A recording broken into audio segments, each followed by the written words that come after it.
The Three Little Princesses. Once upon a time, there was a queen. She lived in a haunted castle with her three princess daughters.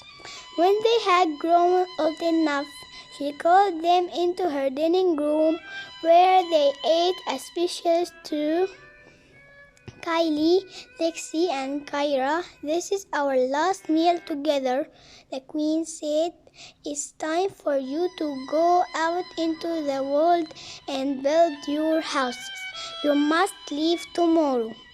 When the three little princesses heard this, they cried like thunder and begged their mother to let them stay.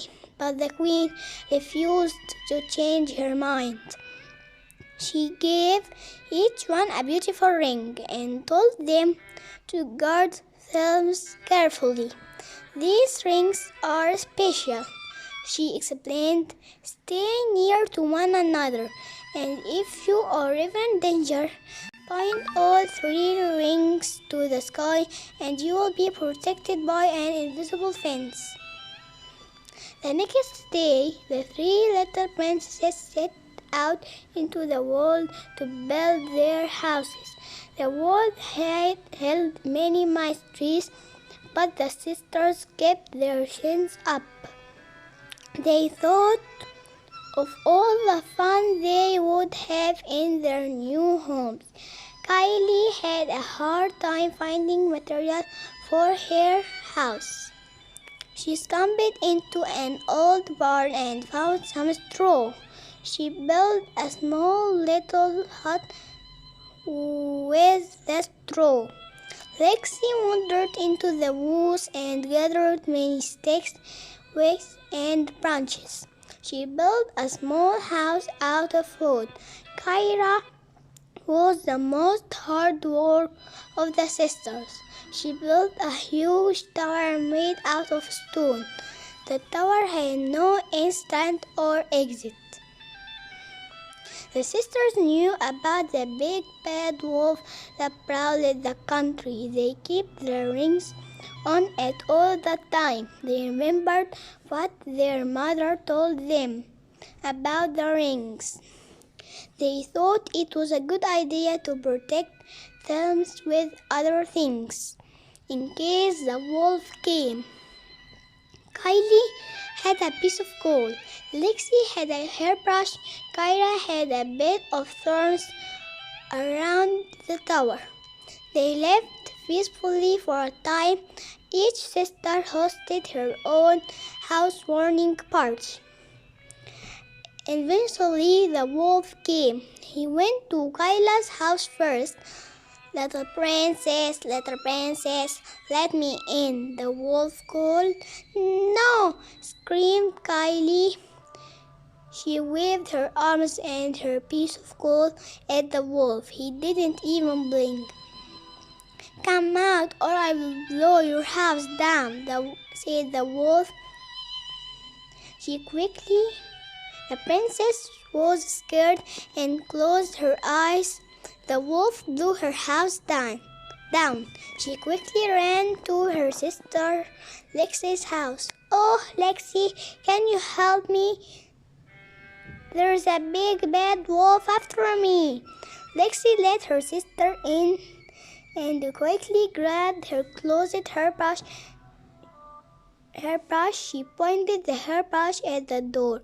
Kylie hid behind her. The wolf came few minutes later.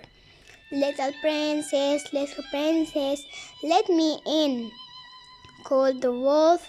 No, screamed Lexi, you will just eat me. Smart princess, muttered the wolf. If you don't let me in, I will blow your house down, roared the wolf. The princesses refused to let the wolf inside. The wolf was so angry, so he blew her house down. Quickly, the sisters ran to their third sister's house. Please, Kyra, help us, they wailed. Of course, cried Kyra. She let her hair down and her sisters climbed to safety. Wow, you guys are heavy. What's wrong? Are you okay? Said Kyra. No, his sisters said. A big bad wolf is after us. And he blew our houses down. He will blow your house down too. Take a breath, sisters, said Kyra. I'm sure he can't blow my house down. Soon the big bad wolf came again. Little princess, let down your hair. Okay, said Kyra, and to the amazement of her siblings, she let down her hair. Kyra winked at her sisters. The wolf was a little surprised, but he started climbing up. When he was halfway up, Kyra cut her hair, and the wolf trampled down into the thorns. That takes care of the wolf, Kyra said. The sisters felt refreshed. The sisters lived together in Kyra's stone tower. Kylie got a job working in the mines with their neighbors. She always wore her ring and carried a piece of coal just in case she saw the big bad wolf again. Lexi loved stealing Kyra's hair. She got so good at it that she opened up her own beauty salon. She had customers from all over the country, including her own mother, the queen.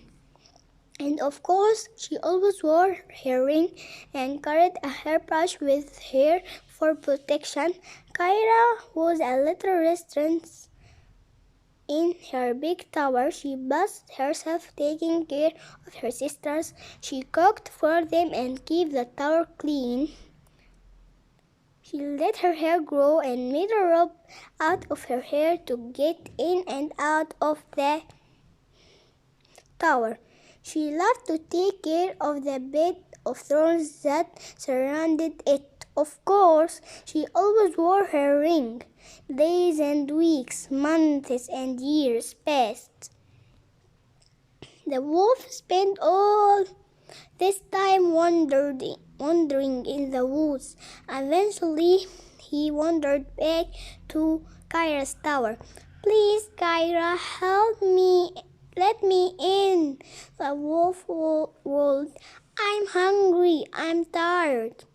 The wolf didn't know it, but Kyra was outside tending her bed of thorns.